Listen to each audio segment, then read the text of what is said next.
어제 이재명 정부의 첫 검찰 간부 인사가 있었습니다. 인사 내용을 접하고 저희 세 사람은 과연 윤석열을 수계로 하는 내란 세력의 난동을 딛고 출범한 이재명 정부의 인사가 맞나 의문이 들었습니다.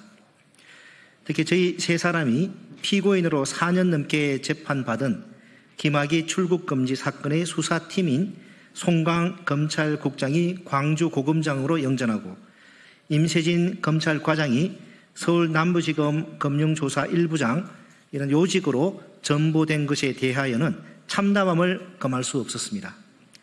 김학의 출국금지 사건은 내란 속의 윤석열이 검찰권을 사적으로 오남용했던 대표적인 사건이라는데 이견이 없을 것입니다. 검찰은 영상 속 인물이 누군지 온 국민이 다 아는데도 제19 감사기로 일관했습니다. 김학의의 야반 해외 도주가 좌절되고 구속 기소되자 검찰은 화풀이하듯 출국을 저지한 사람들을 보복 수사하고 기소했습니다. 문재인 정부의 검찰개혁에 대한 보복도 포함된 노골적인 정치적 기소였습니다. 송강, 임세진 검사는 이 수사에 할 수 있는 모든 법 기술을 부렸습니다. 이들이 수호지심의 덕목을 조금이라도 가졌다면 부끄러워서라도 그러지 못했을 것입니다. 하지만 이들은 윤석열이 미리 정해준 결론에 충실히 복무했습니다. 송강, 임세진 검사 등 수사팀의 위법적 수사 행태는 여기서 그치지 않았습니다.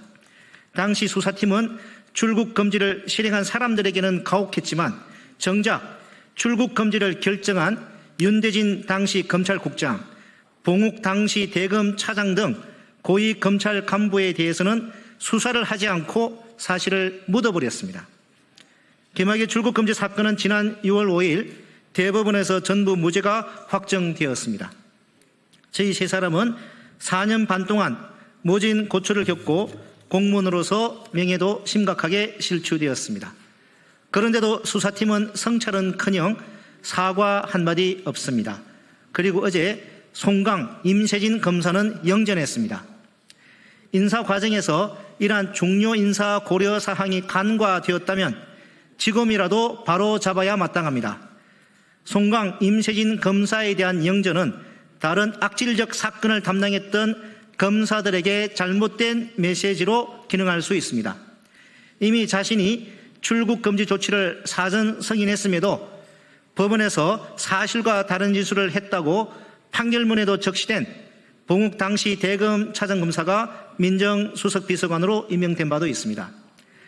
더욱이 송강, 임세진 검사는 윤석열 내란 정권 시절 검찰의 최고 요직인 검찰국장, 검찰과장이었고 내란 가담자로 깊은 의심을 받는 박성재 법무부 장관의 핵심 참모였습니다.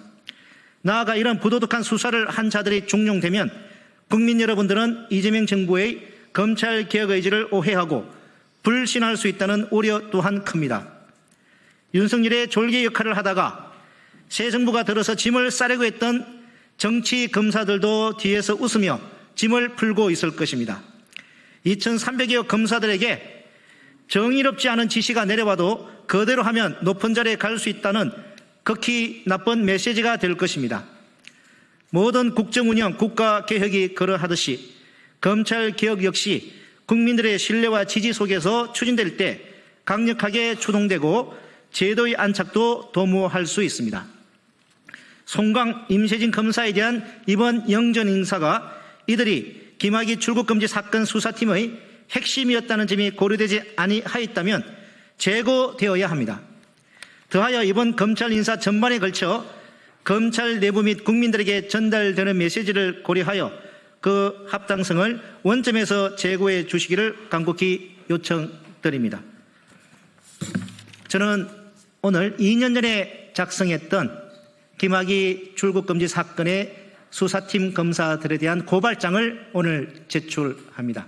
그리고 아울러 개정 검사징계법에 따라 법무부 장관이 검사들에 대한 징계를 할 수 있게끔 되었기 때문에 이들 검사들에 대한 징계 요청도 할 계획입니다. 이상입니다.